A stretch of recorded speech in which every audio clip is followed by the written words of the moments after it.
You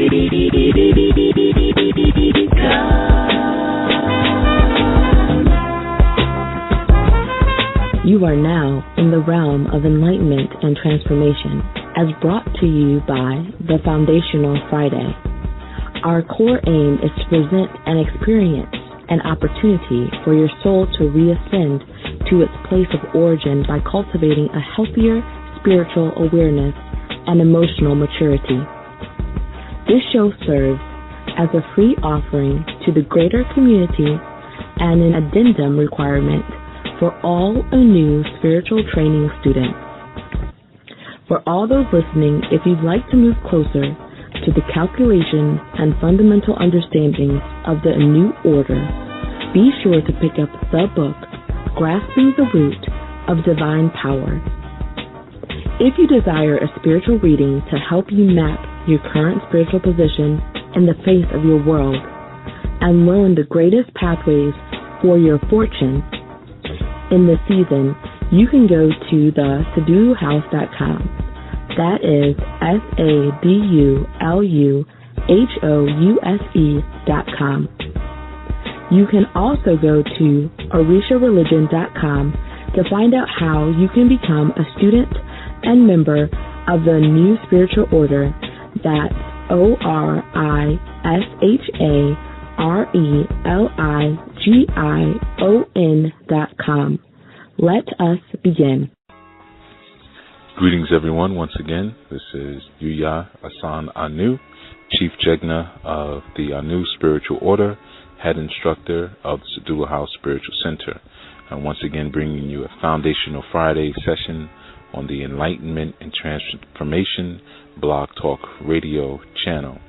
As always, it is an honor and a pleasure to present to you and to speak to you. For this session, I'm actually broadcasting from the West Coast of North America in the state which has been renamed and known as California. And I just spent some time hiking about a mile through a canyon, and I decided to come to a rest and speak to you all on this glorious day. It's a beautiful day out here.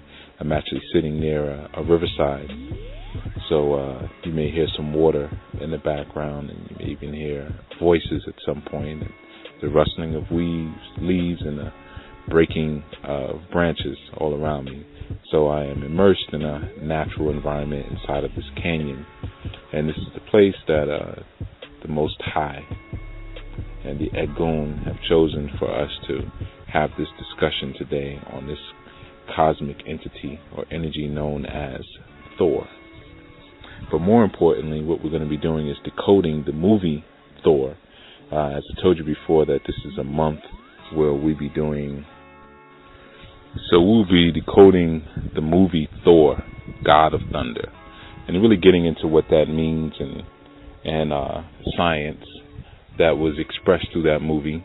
And because most movies, one of the reasons why we're going to do more movie decodings, and I get asked to do this often, and sometimes it's a bit sporadic, so I decided just to put it on the broadcast schedule, and every month we'll tap into a movie that has some information for us, things that we need to be paying attention to, or maybe even latent and subtle messages that those coming out of Hollywood are providing for us. But in any event, when you're dealing with the science of movies and decoding, we can go pretty deep or we can keep it pretty light. And let's see where this takes us. But first, I'd like to do a little bit of housekeeping. We had a wonderful show this Sunday on our newest Safo, where we got to have a conversation with Iya Nifa Modupwe. I urge you all to check out the archives for that. And coming this Sunday, we'll have Kalindi Iyi, very respected and revered elder, not only in the martial sciences world or martial arts, but also just in the world of African culture and metaphysics. Those who have chosen to be a custodian and teacher of such. He has definitely stood at the vanguard for many years, outside of just giving us more information and bringing further to our awareness the science of African martial sciences and the philosophies, calculations, and the dedication and devotion that goes along with that. So I urge you all to definitely tune in Sunday and check that show out. Also, in regards to, as far as announcement, the radio show, any one of my listeners who may be interested in one of two things or both things, please drop us a line. One of which being, if anyone has any broadcast experience or desires to have some broadcast experience and join the staff for the Enlightenment and Transformation media team, that speaks about radio broadcasting, and those who have a desire to also do some film and video, which we are in the process of putting together, please reach out to us. Drop us an email at questions@anunation.org. That's the word questions at ANUNATION.org. Please reach out to us.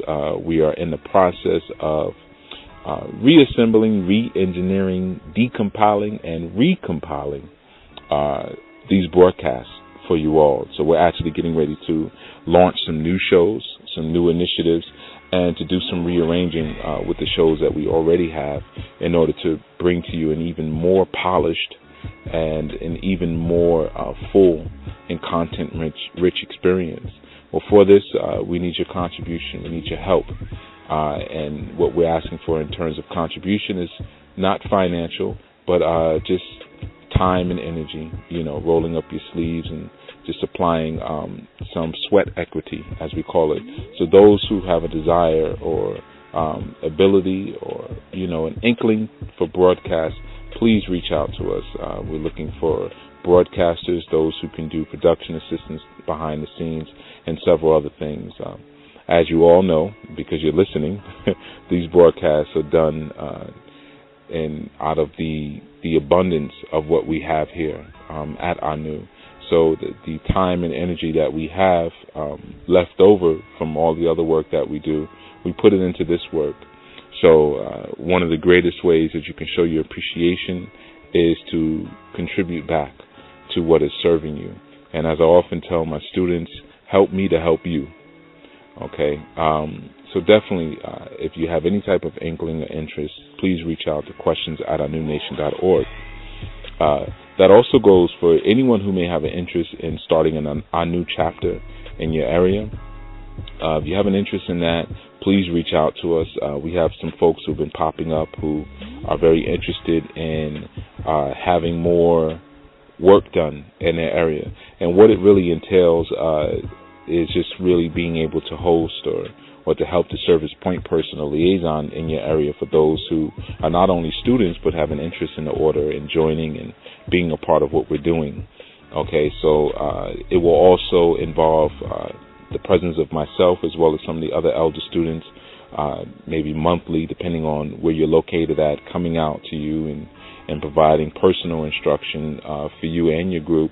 But more importantly, for those who choose to serve as facilitators, you will be given personal instruction and not necessarily a fast track to the phases, but you certainly will be given more in-depth and extensive curriculum and lessons for you, for those who are contributing in that way.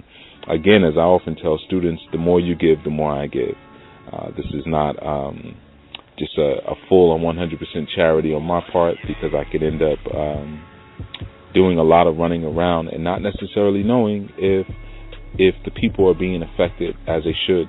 And one of the greatest ways that you can show not only your appreciation but show your development and growth is by cultivating and feeding back into the things that are helping you to grow. So for more information on that, again, you can reach out to questions@anunation.org, or you can send an email to Iyale, which is IYALE at anunation.org. It's Iyale@anunation.org.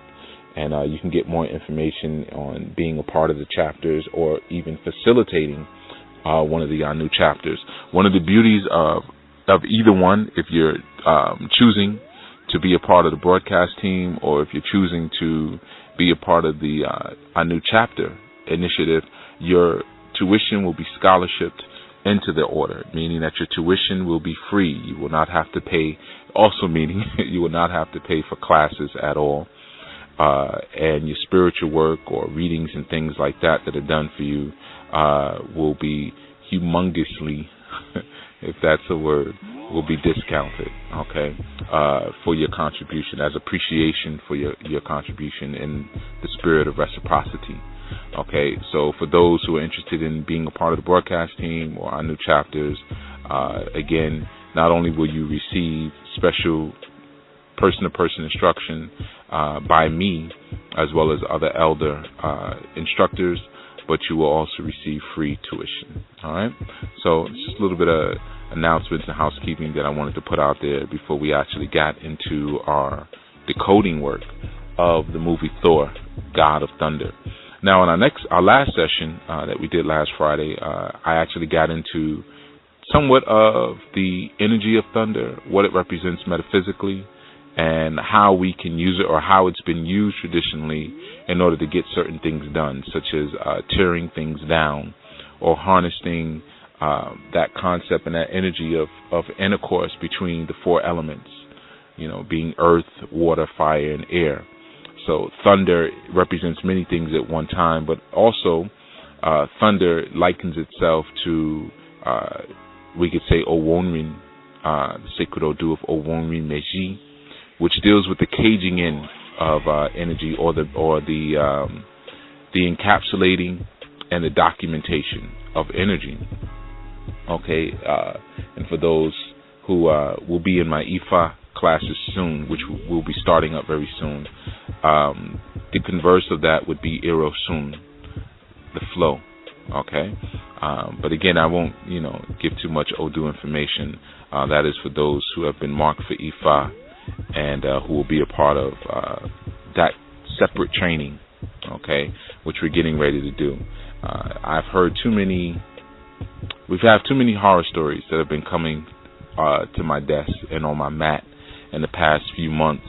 So that is one of the reasons why I'm expanding my services offering and our new services offering, so we could kind of provide more of a shelter and more of a cradle for those looking to learn and those looking to grow. So they may not have to, expose themselves to Awos, Babalaos, Iyanifas who may be of less than compatible character. So that is one of the reasons why that's going on, or that's coming forth in this season, the whole initiation of new information and new knowledge. So let's get into our actual decoding of this presentation and projection of Thor, the God of Thunder. First off, it's important that whenever you're studying any type of spiritual doctrine, tradition, or scripture, that you understand the context in which it's being presented to you, or more importantly, even the time dispensation, meaning what was going on at that time, who was being spoken to, why were they being spoken to, and who was doing the speaking. Whenever you're studying any type of ancient book, those are the places that you want to start. In not doing that, you usually end up just kind of making it a very religious experience, just by taking things on blind faith value without really understanding the concept of what's or the context of what's being said. So of course we know this idea of Thor as presented in this movie comes from the Nordic tradition.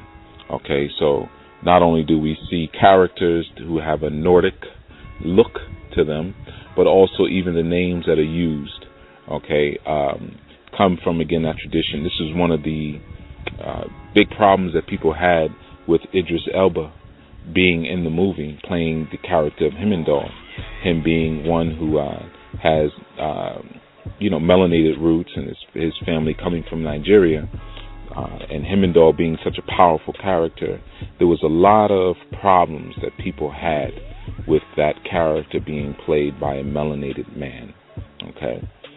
But as we'll see moving forward with our decoding, that this entire movie should have had a cast that probably more resembled Idris Elba, okay, based on its spiritual, scriptural, ethnic, and philosophical origins, this idea of Thor, or the story of Thor.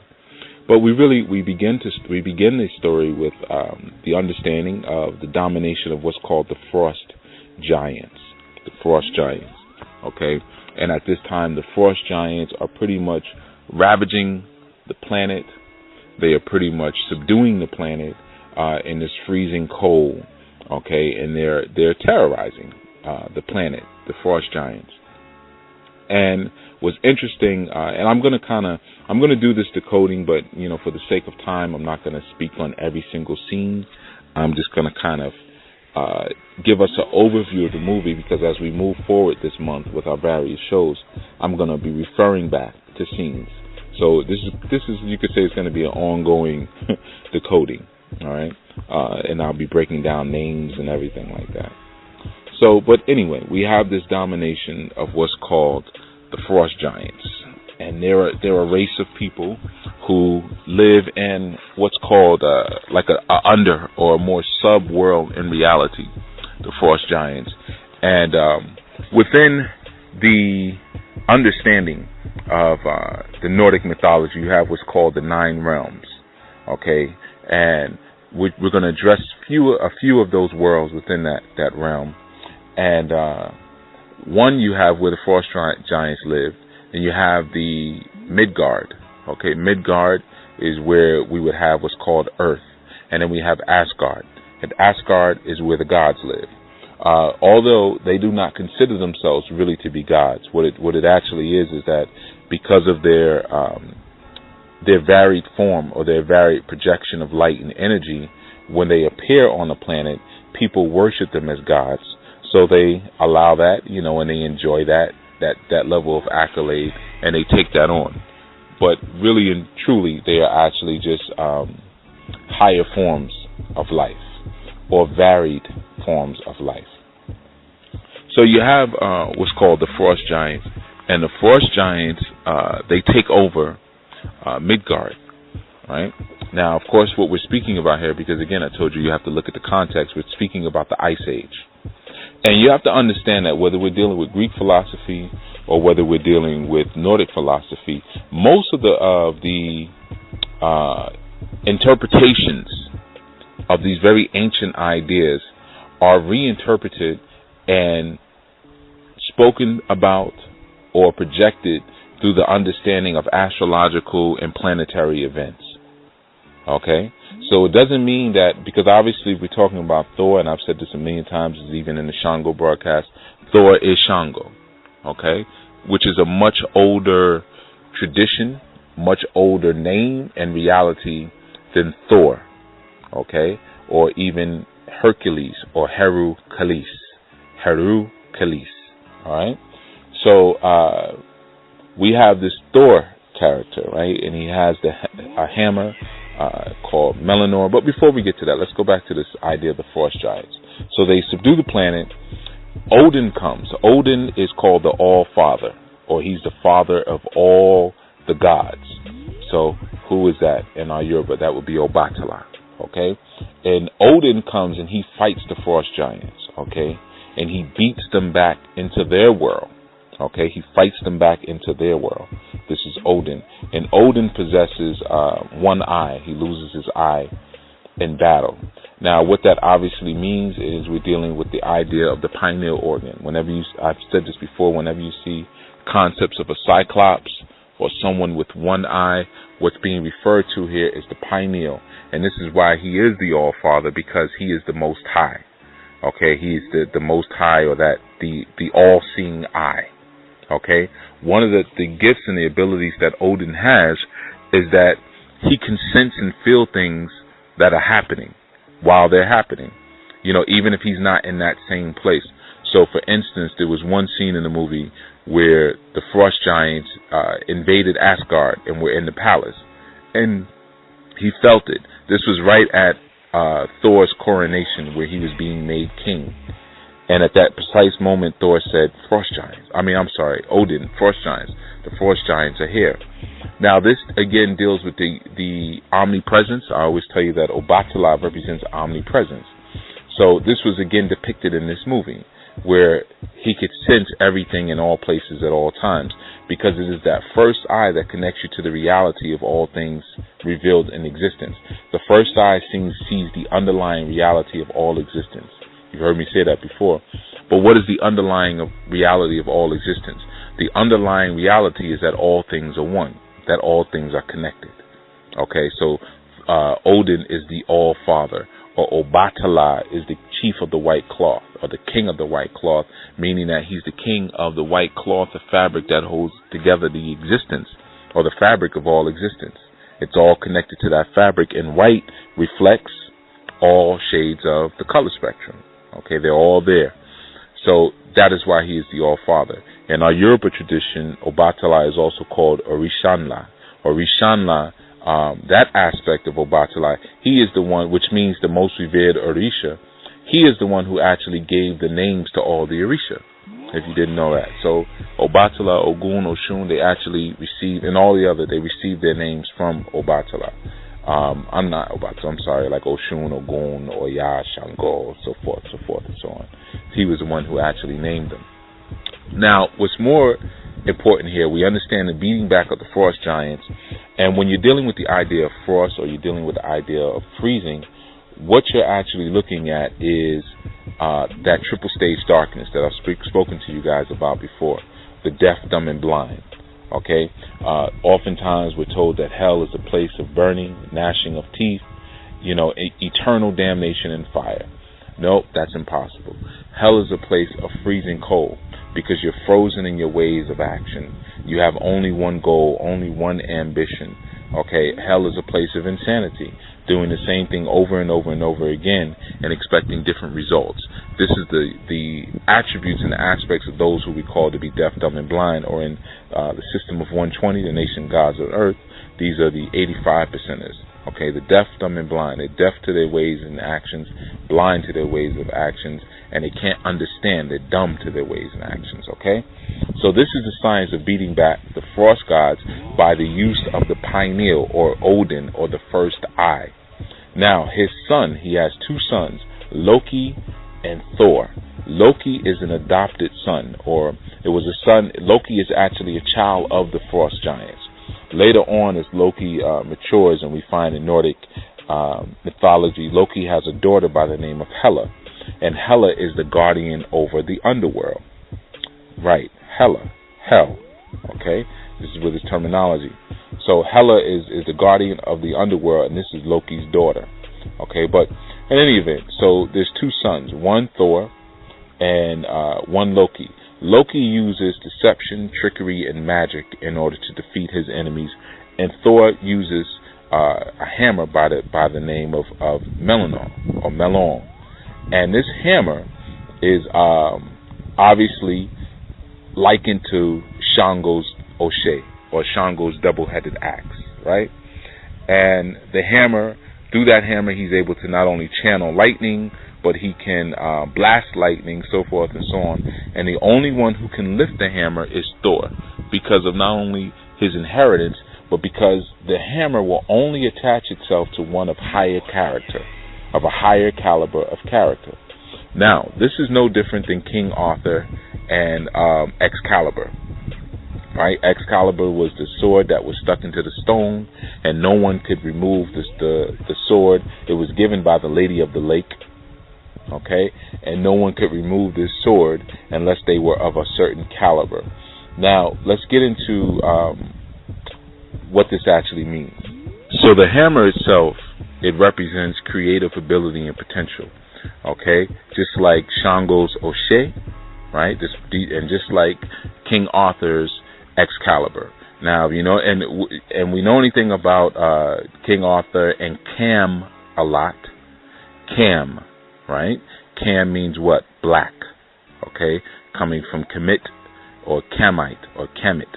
Okay? So King Arthur and Camelot and Merlin, the magician who always wore purple, Merlin. And he sat around, they were the knights who sat around the round table. Now, if you know anything about European society and culture, you will not find concepts of egalitarianism very often.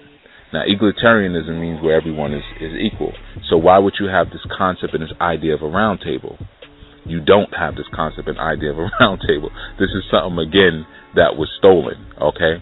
Okay, and Excalibur itself, oh, wow, I don't know if you guys hear that, but I don't know if that's a hawk or a vulture, but because I had to walk through somewhat of a desert, too, to get where I'm at. Very interesting place where I'm at right now. I'm actually in a canyon with a mountain at my back and a mountain in front of me. It's like a valley canyon. But in any event, so this may actually be my last will. These vultures overhead, they must know something that I don't know. But so anyway, so we have Excalibur, we have Shango's O'Shea, we have the hammer of Thor. These all represent the male phallus and creative potential. Okay, that's why Shango is a deity of sexuality, and it's just he's creative energy in motion. Okay, this is why he's a hot energy. When you watch the movie Thor, you see he's kind of a hothead. He's very impulsive, whereas Odin is very calm. He's very cool. Okay, he only yells once a little bit, but then he goes right back. He mainly only speaks in a whisper. Okay, this is our Obatala. So now we have again the idea of this creative force or this creative potential as expressed through this hammer. Okay. And again, the hammer is something that only that Thor can lift. Why? Because it's his penis, it's his phallus. Just like with King Arthur and Excalibur. Now you got to understand something, that King Arthur had his Knights of the Round Table. So let's look at this concept of the knight for a second when we're talking about the co-opting of tradition and the co-opting of spiritual and cultural philosophical understanding. The knight comes straight from the concept and the notion and the name of the Moor, right? Which was not actually the original name for the Moors. We're going to get into that one day. But the knight was actually an honor given to those who were able to not only emulate and typify the character of the Moors who came through Europe at that time, but also it was a name given to the Moors. Because night, it's pretty simple, right? Just use your imagination. Night, darkness, these were black people. Okay, these were melanated men and women, the Moors. Okay, but what's more importantly is that it was always noted that the Moors were the ones who taught the secrets, who taught the mystery systems to those in Europe at that time. So what was put in front of that knight, N-I-G-H-T, was the word K. Okay, and K represented that hidden aspect. The hidden aspect or the hidden or secret knowledge that was offered. That same K, or that sound, that K, is where we get Kle from Hercules or Hercules, okay? And it's usually pronounced Hercules, but then you kind of miss what's being said. What's actually really being said is Hercules. And the Kles, or the Kles, is the hidden and the unknown aspects or the mystery aspects of Heru or Shango, okay? So again, that idea or that science of the night, it associates itself with the mystery systems that were taught by the Moors to the people in that area. So King Arthur and the Knights of the Round Table, or the Templar Knights, these were sciences that were received from the Moors. Merlin the magician, or Melanin the magician, or the Magi. Okay, again, this is not really an ancient European concept, nor is the fictitious kingdom of Camelot. Camelot, okay? Very simple. Cam is black, just like Cambodia, just like Kemet. And I guess I'm actually going to make my way out of this canyon, and I'll give more information moving forward. So let's just pause for the cause, and we'll be right back with more on this movie, Decoding and the Science of Thor, the God of Thunder, the movie. For all those in the Southern California area, please check out our Chief Jegna, Yuya Assaan-ANU, at Mystic Journey Bookstore on Friday, December 13th at 7 p.m. Pacific Standard Time. He will be hosting a workshop on self-actualization with the cosmic forces of West Africa. In this workshop, you will learn how to self-actualize through the universal energies that govern the laws and character of the cosmos. This workshop is a continuation of the Unleashing of Cosmic Forces of West Africa series that is currently being enjoyed by thousands of listeners on Chief Yuya's popular blog talk radio show, Enlightenment and Transformation. The workshop is Friday, December 13th from 7 to 9 p.m. Pacific Standard Time at Mystic Journey Bookstore, which is located at 1624 Abbott Kinney Boulevard in Venice, California. The cost of this event is $20 at the door. Be prepared to change your life through aligning your spiritual faculties with their corresponding cosmic archetypes. Meet Chief Jegna Yuya Assaan-ANU at Mystic Journey Bookstore on Friday, December 13th from 7 to 9 Pacific Standard Time, located at 1624 Abbott Kinney Boulevard in Venice, California, for the workshop titled Self-Actualization with the Cosmic Forces of West Africa. See you there, and be well. Okay, now we're back again with our movie breakdown of Thor, God of Thunder. And one of the things I want to do, because I strongly suggest that you watch the movie, of course, those who haven't, but of course always watch your movies with a notepad, a clipboard by. But I suspect those who have been listening to my show, and certainly my students, have probably already done the breakdown on this movie, or are breaking it down as we're speaking. So one of the things that I want to do is really tap into some of the concepts and the ideas that were presented in the movie but not really fully explored. All right, now one of the main things is this idea of the 9 realms that was mentioned, the 9 realms. Okay, and these are important things in Nordic mythology and just in spiritual and indigenous mythology, period. Again, remember, for those of you who are turning up your nose at Nordic mythology, that at one point all continents were one, and things came out from a nucleic center, and they went all around the world. And then later on, some things were forgotten and others were co-opted by other folk. But it does not mean that they were removed from their root, or that the truth that's in them was removed. It's there. You have to know how to look for it. You have to dig for it. Everything is not going to be handed on a silver platter to you because you decide you want to be conscious, or you decide that you want to travel back to the continent and embrace what it is that was never lost, and now people are just supposed to hand the secrets over to you. That is really a bad habit that many people, or mindset that many people have fallen into. Even as it pertains to me being a teacher, sometimes people they get into a place where they almost want to demand information, and not that I ever even respond to that, but you have to dig sometimes. It does not come easy, and that especially goes for those of you who are in hard search and pursuit of titles. They are worthless. They are absolutely worthless. Okay, I don't want to get off on that, because I'm actually going to do a show on that at some point, because there's been situations that have been arising a lot lately that I'm going to need to address at some point as it pertains to the pursuit of title. It doesn't make you any brighter, doesn't make you any smarter, doesn't give you any more respect. Okay, so don't turn your nose up at all these different systems that I'm bringing up. Dig and find the truth within them. Okay, because it's there. It's always there. So now, going back again to this idea of the 9 realms, which is basically the different realms that hang on a tree. Right? Anytime you see the tree, you're dealing with the tree of life. Mystery system as introduced to us out of not only Kemet, but even the Congolese have a tree of life. The Sangoma, the Yoruba have a tree. This concept of the tree. But let's just go through the realms, and I'll explain them, and then we'll come back. So we'll start with Earth, because that's where most of us physically are, and that realm is called Midgard, as I expressed earlier. Now, important here for you to understand, in the movie, there was like this romance that was played up between Jane Foster and Thor.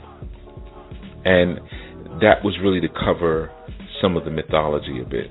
The mythology is actually that Gaia is Thor's mother, Okay, now Gaia is Mother Earth. You'll probably remember that name because I used it before when I was doing the show, The Great Mothers. And I spoke about Yemoja, Osset, Durga, Gaia, Mother Mary, all of these great Mother or Mother Earth energies. So Gaia being the actual planet, and we know that Shango and Thor are in association with each other, then we have to now look at, so then who would Gaia be in our Yoruba pantheon? Well, Gaia would be Onile, O-N-I-L-E. Now we see within Onile, we have the word Ile, I-L-E, right? So those who have a little bit of Yoruba under their belt, you probably know that Ile means house or means home. Okay, so Mother Gaia or Gaia is the home of humans, okay, that womb point. So when Shango or Thor is sending lightning back through or up, even because sometimes when you look at lightning, it looks like it's actually coming up from the ground. Sometimes not always going down, but surely a connection is being made. This is a reconnect back to that womb energy, or recharging the womb energy. As lightning and thunder comes down, all it does is recharges the earth's fire, or the earth's kundalini. It's very necessary. Shango recharges Onile. Okay? Shango recharges Onile. So that is, the realm, we'll call it realm 1, which is Midgard, or Earth. And then we have Asgard. And you've heard that was mentioned, because really in the movie only 3 realms were spoken about out of the 9. But you have Asgard. Now, Asgard is what many of us would consider to be heaven, where the quote-unquote God or gods live. And that's not actually accurate in Nordic understanding, higher understanding. It's understood that those who live in Asgard, who are actually called the Aesir. Now, doesn't that sound a lot like Asor or Osiris? God of the underworld. Under the underworld, our ancestors didn't call the underworld hell, but the underworld was always called heaven. Okay, so heaven was considered to be above and below. So the Aesir is ruled by Odin, okay, the one-eyed archetype. But we'll use the term that they use in the movies to not confuse anybody. They use the word Asgard, and the people who lived there were called Asgardians. People like Thor, of course, Odin, Frigga, Amara, Gaia was even up there, Loki, so forth and so on, Sith, the warrior. But they're not all that realm. Now, the thing, going back to the God idea, the God concept, it's not necessarily that they're actually gods. What it is that they're not even immortal. They just age at a much slower rate, because the time continuum, their time-space continuum, works on a different stream. So they're not gods. They're just different. Okay? And they have denser flesh, and their bones are denser. So obviously they're stronger, and they don't take injury in the same way that people who live on Midgard would. So that makes people on Midgard think, oh, they're gods. You see, it's very interesting when we look at, again, that word God, or the God concept. What is a God? It could be many things based on your level of understanding. But on Asgard, you have, Asgard is like I want to say you could say a planet. It's like a planet, but on that planet, there's 3 other realms that are within that same space, which we kind of saw in the movie when the frost giants were pushed back. In the beginning, you saw that coal, and then like the camera flipped over, or camera just kept going, and it showed that the frost world was right underneath Asgard. So they were actually connected to the same material mask, right? It's very important. So that means the heaven and the hell are in the same place, connected, right? So you have 3 other realms. You have Vandenheim, Alfheim, and Nidavellir. Okay, and those are the 3 realms that are connected to that same land mass. Okay, but it gives you the idea and the notion that heaven and hell exist within. Because remember, as I said before, God doesn't live in heaven. Heaven lives in God. So if you're God, then that means these realms exist inside of you. So if we're saying by Nordic understanding that heaven is connected to hell, or Asgard is connected to Vanaheim and Niflheim. Okay, so where the frost giants live is connected to the same place that the gods live. Then those things exist and live inside of you. Okay, and of course travel is done through the Bifrost Bridge, which is guarded by Heimdall. That Bifrost Bridge is a rainbow bridge. Okay, very similar to the chakras. How do you get to heaven and hell? Through the chakras. But anyway, very important to understand, because when we're dealing with Odin, we're dealing with the concept of the first eye.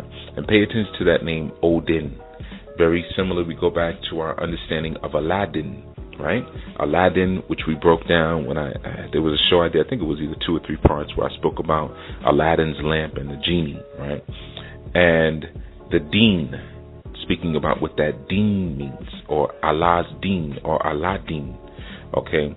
But Odin has in his what's called his sacred vault, which we see in the movie where the source of the force power is. He has all of these different objects, these sacred objects. For instance, he has the casket of ancient winters, which is what we saw. He has we also saw the tesseract, or the cosmic cube, the warlock's eye, the gauntlet of infinity, the eternal flame, Agamotto's orb, and there's the tablet of life, or the tablet of time and life. All of these things inside his vault.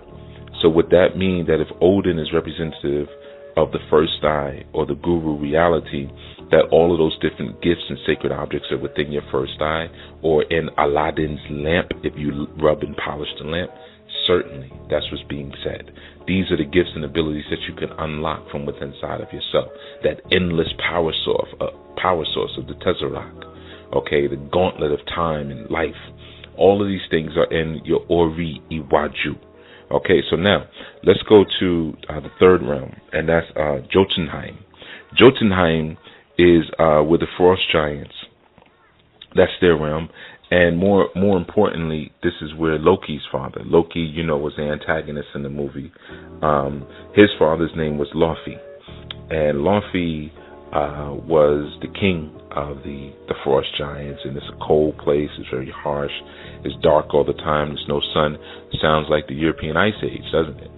But in any event, Jotunheim, Heim, and anytime you see that in Nordic or Norse language, it means home. So Heim is home. Okay, so you notice most of these realms, they have Heim at the end of it. It's home. And Jotun just means giant, but Jotun is a giant. Okay, but anyway, we'll go so we can get through these. We have and I'm trying to, because my Nordic my pronunciation is a little off sometimes, and I associate the realms typically with something more symbolic or indigenous. So bear with me on my pronunciations. And as you guys know, I don't work with notes. So, but they're pretty close. If you Google them, you'll find them. But you'll have Svartalfheim. Okay, Svartalfheim. And Svartalfheim is very similar to our Malkuth on our Kabbalic tree of life. Even though Malkuth represents the earth, but it's interesting because Svartalfheim is the land of the dark elves, and it's ruled by Malekith. Okay, and it is said that Malekith is cursed, or he's the accursed dwarf. All right, so that's one of the realms, being the fourth realm. And again, I want you to remember that all of these realms exist in the Kabbalic tree of life. The entire Kabbalic tree of life exists inside of your body. So this is similar to when I tell you about the chakras. And I tell you, the chakras, we look at them as these beautiful tools, which they can be, but they are also realms. That's why they're called chakra houses. They're not just called chakra wheels, but they're also called houses. And within those houses, or those realms of each chakra, you have a heaven and you have a hell. So everything is not all good. So one of the other realms is Vanaheim. Vanaheim is where Sif comes from. She's a warrior deity. And we obviously know that Sif is Oya. Okay, Sif is Oya, and Sif and Thor are in a love relationship together, which was played down in the movie. It wasn't really even highlighted at all. So my movie decoding, I'm giving you the background, so when you watch you could see little things. What they played up was this romance between Thor and Jane Foster, which, as you know, in most movies is pretty ridiculous when you always have these gods who fall in love with humans. But what it really is because spirit always wants to touch flesh. Spirit always wants to touch the flesh, and flesh always wants to touch the spirit. That is the love relationship that we have with each other, that mutual attraction. But anyway, so we have this character of Sif, and of course she lives in the realm of Vanaheim. Then we have Alfheim. Alfheim is the realm of like where you have fairies and elves and those type of, Lord of the Ring type characters. Okay, and that's just another one of the realms. Obviously, whenever you're dealing with elves and fairies, you're dealing with ascended ancestral energy, because you have Valhalla in Nordic mythology, and that is the realm of the ancestors. But then you also have a realm of the dispossessed ancestors, which we'll get into as well. But Alfheim would be like those who've ascended beyond, and now they rule over kingdoms, because it was been understood even in Ghanaian culture, as well as in Sangomic culture, that the fairy kingdom, or what we call fairy, they call them something different, but these are the energies and the entities who rule over the botanical kingdom. So the flowers and the plants and things like that are ruled and governed by what we would call fairies. Okay. So then you also have the underground realm, or the lower realm of Nidalville. Okay, and this is also like a dwarf kingdom, but this is where this would be like the Imhotepian realm. Okay, this is where like Imhotep would be, because all of the weapons, even Thor's hammer, Mjolnir, was made in this realm by two dwarf brothers, and it was really made on a bet by Loki, and Loki bet them, like, if you can make a weapon that's greater than this one and that one and that one, I'll give you my head. So he tried to trick them, and eventually he was able to make them stumble a little bit when they were making the weapon. So the handle of Thor's hammer can only be wielded by one hand. Okay, the handle is shorter than what it should be. It can only be wielded with one hand. Pay attention to that; it's very important. Okay. So he makes they make the hammer, and Thor eventually gets it, but Loki of course tricks him out of taking his head and says, well, in order to take my head, you have to cut my neck, and that wasn't a part of the deal. So what they do is they just they sew his mouth shut as punishment. So that's the realm of the dwarves. And then you have Hel and Niflheim. Hel is, and I spoke about this earlier, is ruled over by Loki's daughter, Hela. Okay? Hela. Hell is the underworld where the dead people go, but it's more so it's where dead people go who have been disgraced in some form or fashion. Those who are not revered ancestors are those who are dishonored. So very interesting, and more in older culture, you had this idea of course, people would die, but not all Egun were to be revered. Some would go to a place of punishment called hell. And of course there was a possibility to transform, but no one ever really left. Okay, and interesting enough, this hell place, even though they're in kind of places, they're actually in the same room. And just like Jotunheim, Niflheim is this really bit in mythology that Niflheim was the original home of the Frost Giants. That was actually the original Jotunheim. And there's even they have what's called the Casket of Ancient Winters, and that Casket of Ancient Winters is what keeps Niflheim cold the way it is. Okay, so again we go back to this concept of hell being a place of cold, because even in ancient mythology, hell hell was considered a freezing cold, dark place, not hot. Okay? So again, it's that hell represents that inability to transform. Okay? It's possible, but it's very hard because you're frozen. So it's nearly impossible to transform. This is one of the greatest fears. That's why it is said in Yoruba culture, the Ori that leaves the home in the morning is not the Ori that returns. Okay? And what that means is that every day there should be a transformation and a renewing of your mind. If that's not occurring, then you are certainly in Niflheim or in hell. Okay? Hell is that triple stage darkness of stagnation, or what appears to be stagnation, but really it's devolving. Okay, so also it should be noted that Hela is also a giant. She's considered the archetype of death, very similar to our Orisha Oba. Okay, and she's Loki's daughter, but she doesn't necessarily have the best relationship with him. Okay, her main thing is she claims souls. Okay, she's a claimer of souls. Very similar again to our Grim Reaper. And when we did the Oba segment, I got into the science of those sits that she carries, which are her weapons, Obas. And Oba's sits are shaped in the crescent moon shape, and that crescent moon, it represents the reaping or the ripening of souls. So that's why Oba is always given to women who are a little bit older, over their 40s, because they're at a more ripened age. And that's really important. I was talking to someone not long ago, and I think a woman was talking about her body or something. And and I asked her, I said, well, when we eat fruit, how do we typically want that fruit? Like, how do we know that it's ripe? And she said, well, because they're soft. I said, right. So in the same instance, things that become soft and supple are more ripe than things that are hard. So there's no reason for you to fret over the quote-unquote softening of your breast or even parts of your body.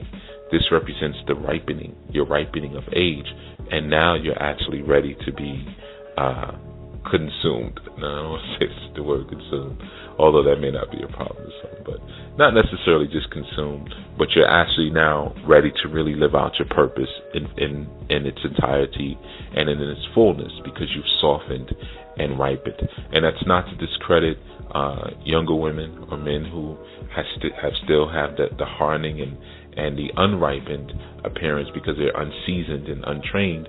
That's just a part of your maturation. It's a part of your growth. So that would be like, again, we got into the triple goddess theory last time when we were dealing with the crone, the maiden, and the mother.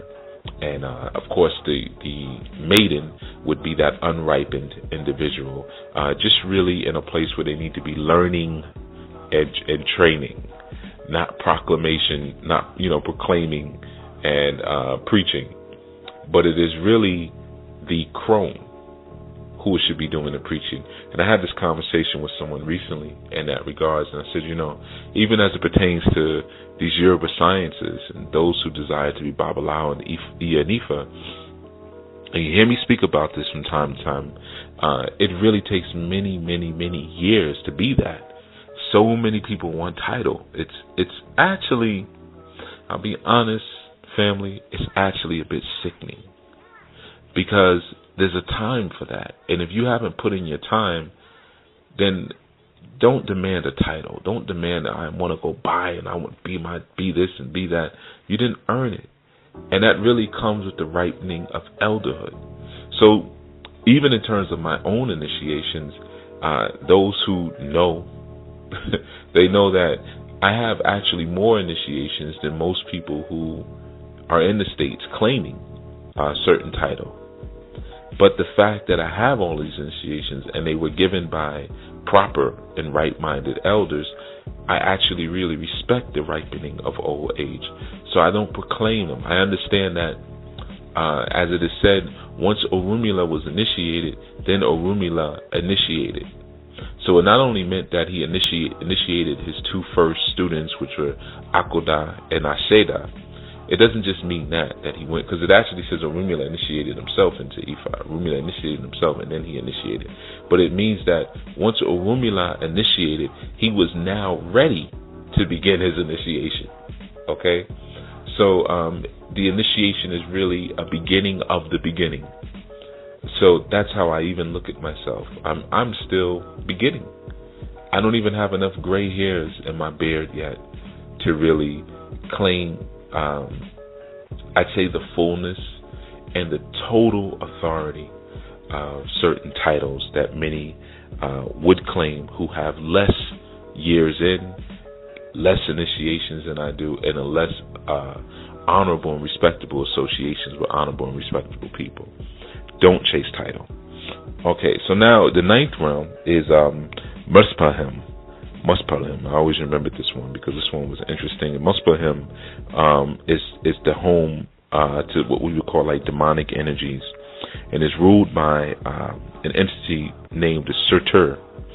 And Surtur, many people have associated with Satan because Muspelheim is the only fiery and like hot realm out of all the 9 realms. Okay.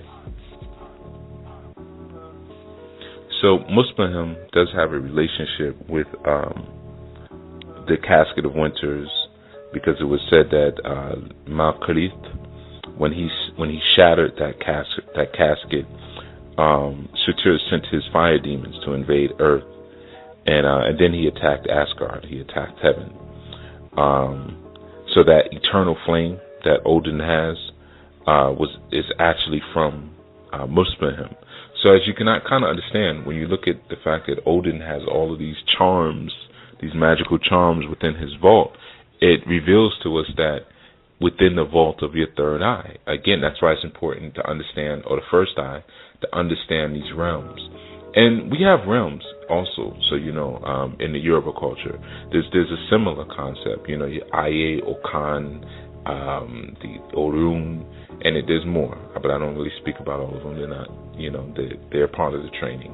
But so the concept of a realm is not new, and sometimes they're called different things. Like I said, in this we have 9, but you have others. So in any event, this is the subcontext of the interplay between Thor and the various other members of his team, because each person on his team, they come from different realms. Like Heimdall, played by Idris Elba, he's not actually from Asgard. He's, I believe, from Vanaheim, which is the same home as Sif.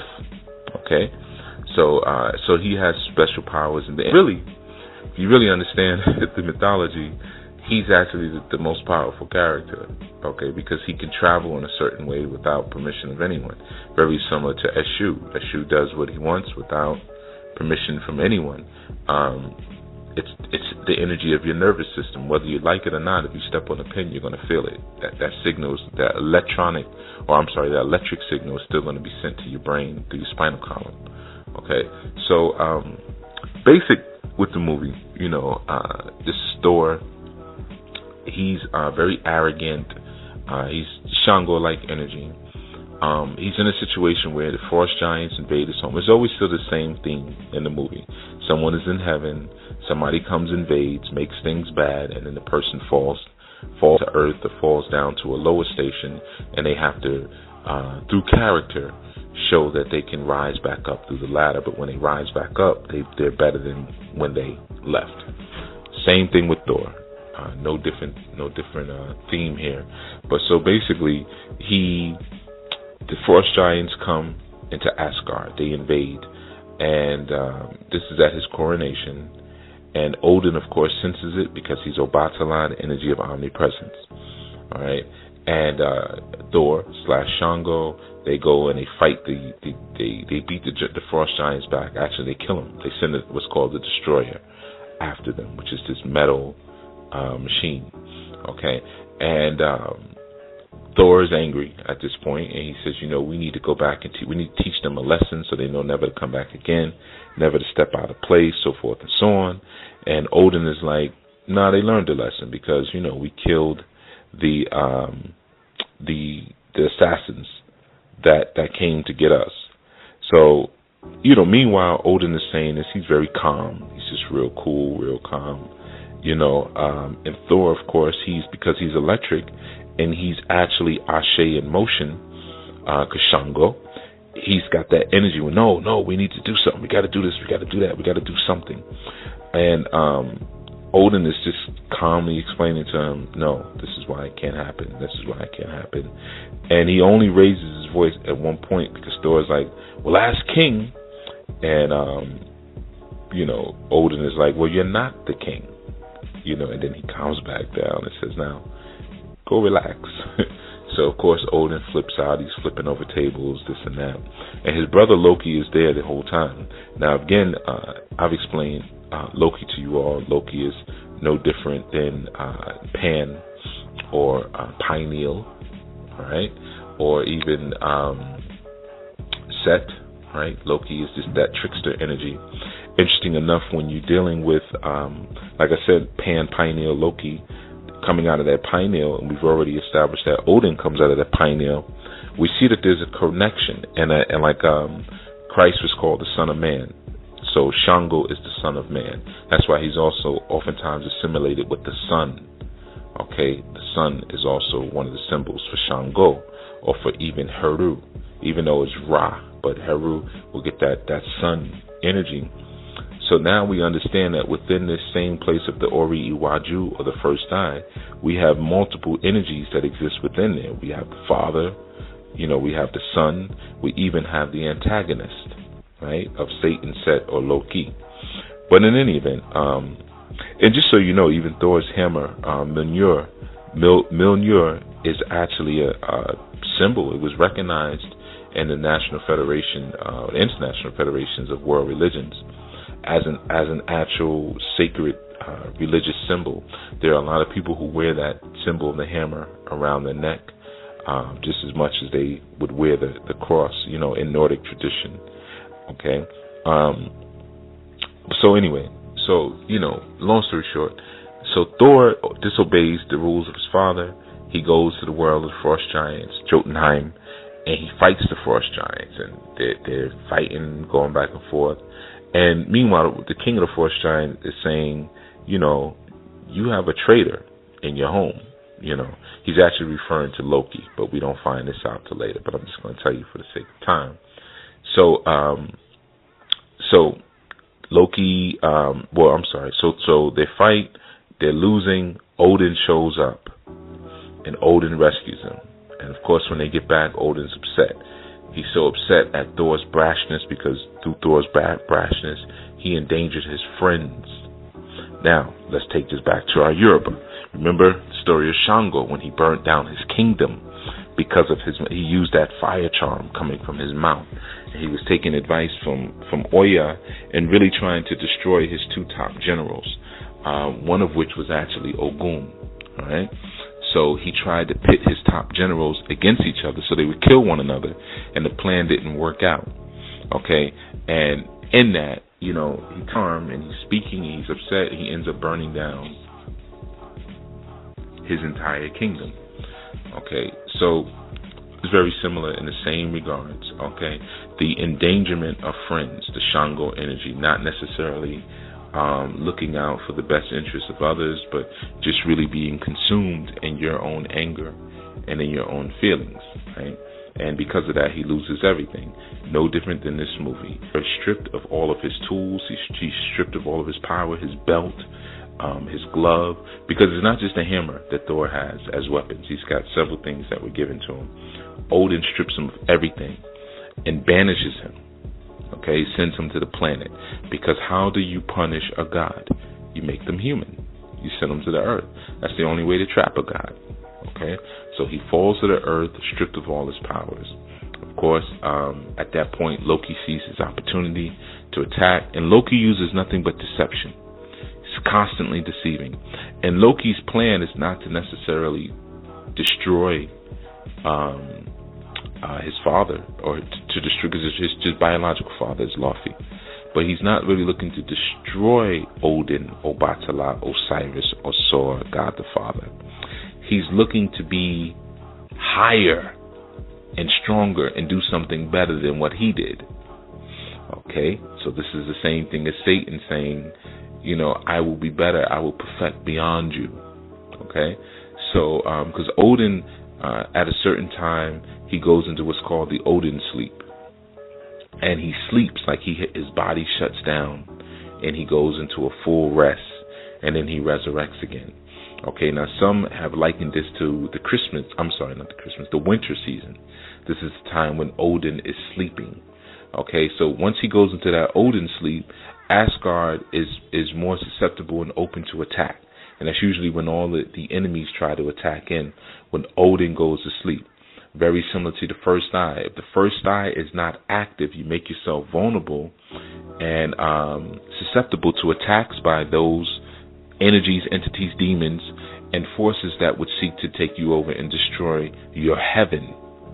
Okay, so when you're learning conscious information, when you're reconnecting with your traditions, it's not just for the sake of being able to walk around and say, I have a title, but it's also for protection. The new protection in this day and time is the full cultivation and awakening and sustaining of your first eye, Ori Iwaju, pineal organ energy.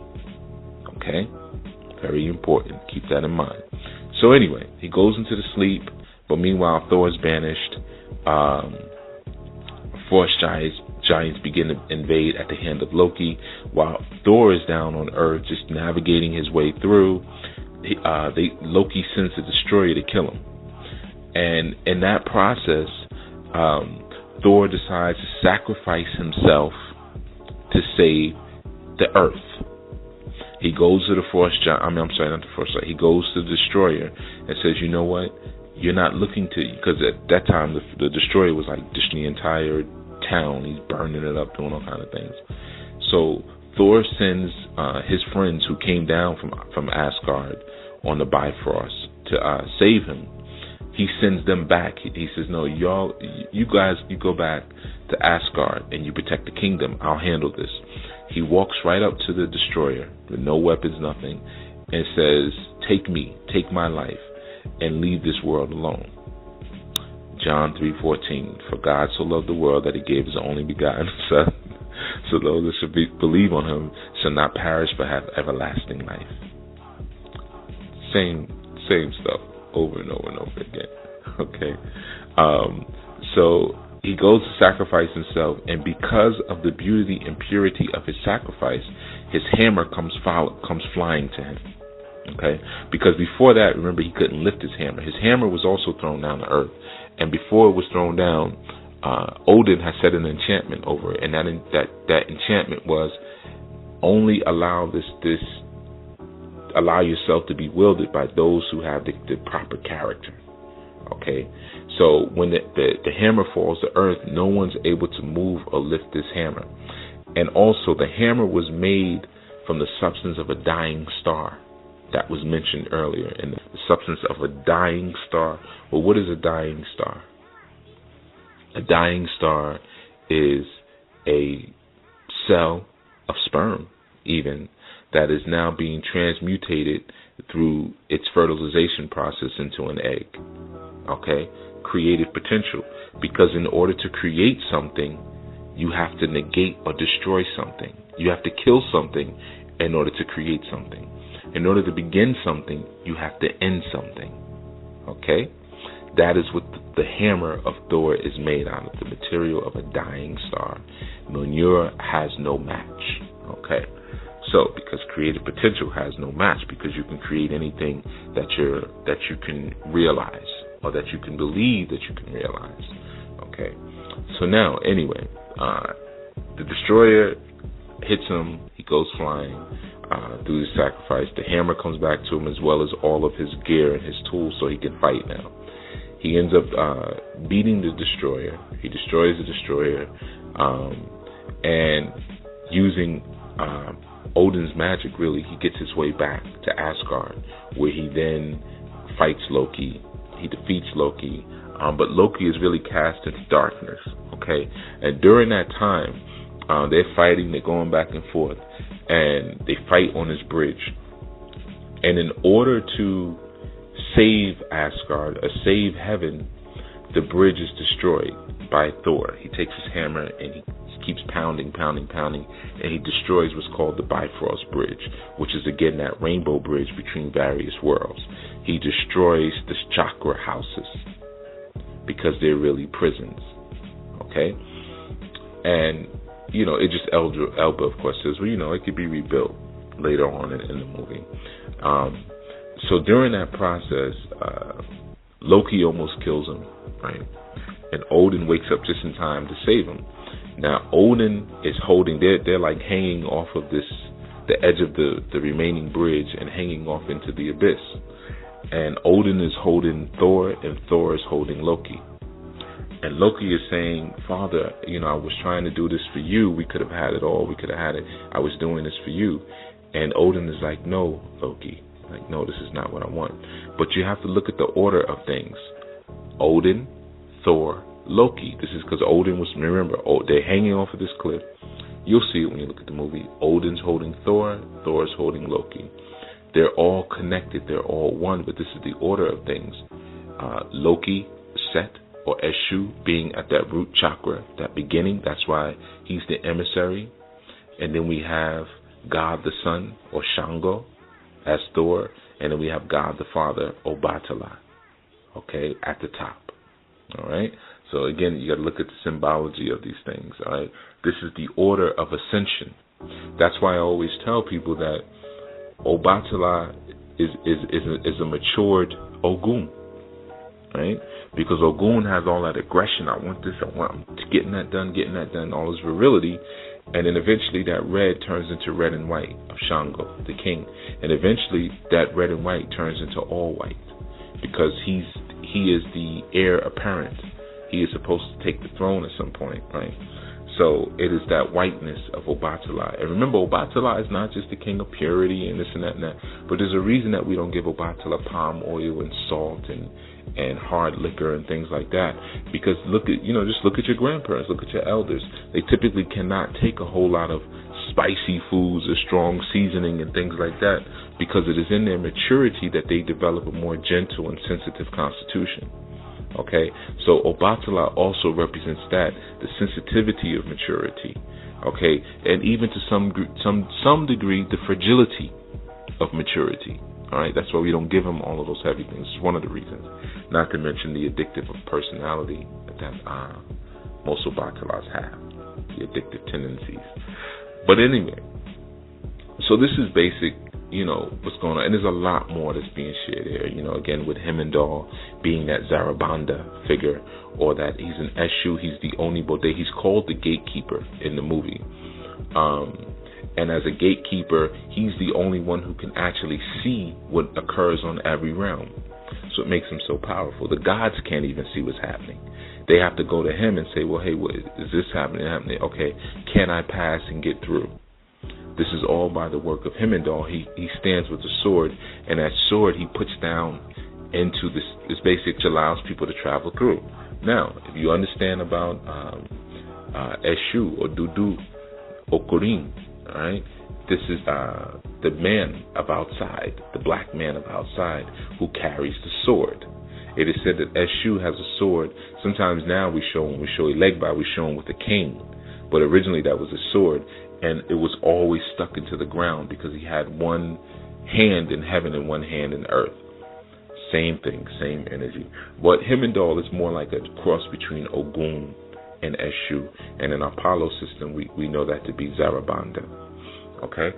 So that is a basic breakdown of the background and the contextual science of what this movie Thor is about. And of course, it's the redemption back up to the light.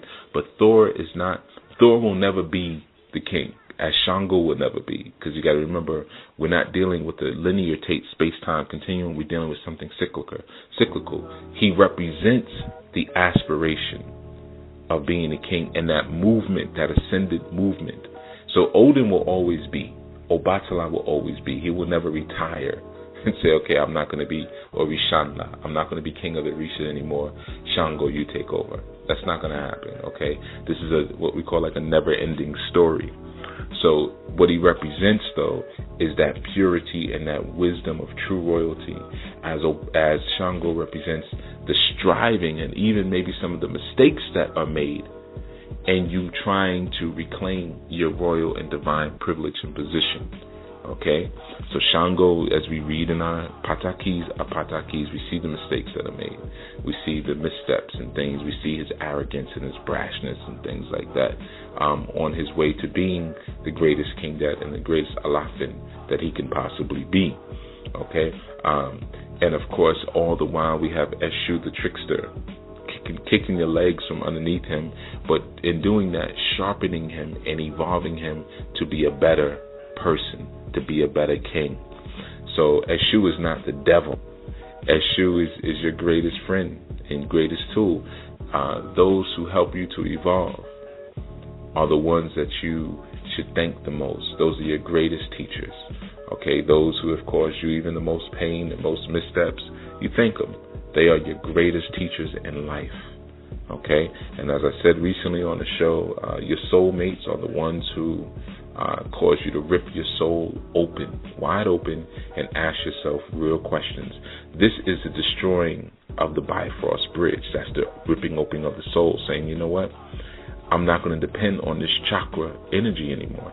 I'm not going to depend on traveling through the chakras or the emotions that the chakras can generate.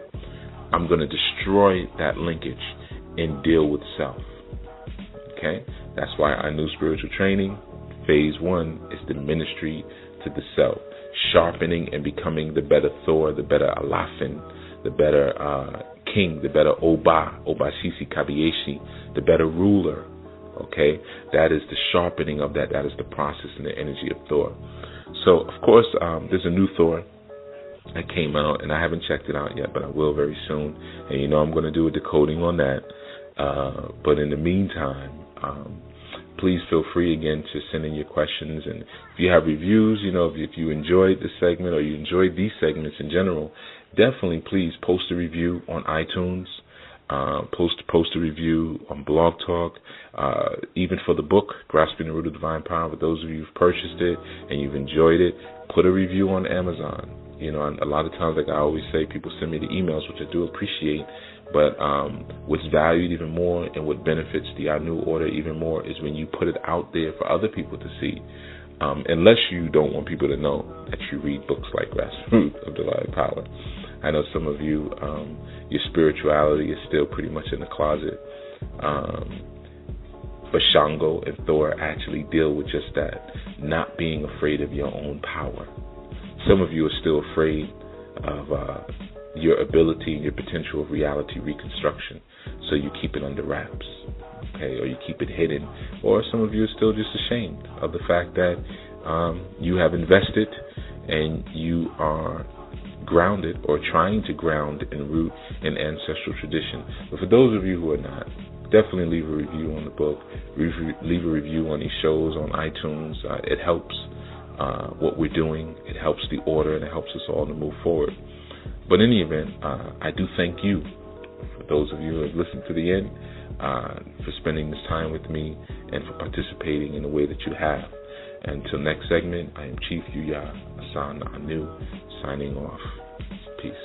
We thank you for your listening support and urge you to become an active participating member of the ANU Order. Please be sure to follow our Ustream broadcast, which can be found at ustream.tv/channel/enlightenment-transformation. That is USTREAMNISFORMATION.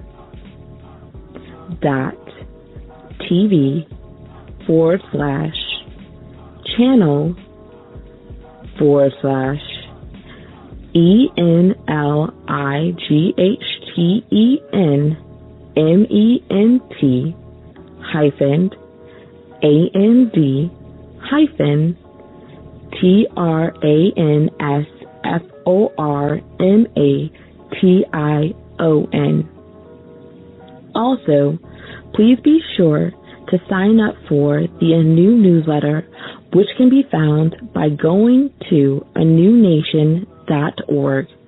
That is ANUNATION.org. If you'd like to become a sponsor or an on-air guest on this or any of our other broadcasts, please be sure to contact us at questions@anunation.org. That is the word questions at anunation.org. Thank you for your continued support, and be well.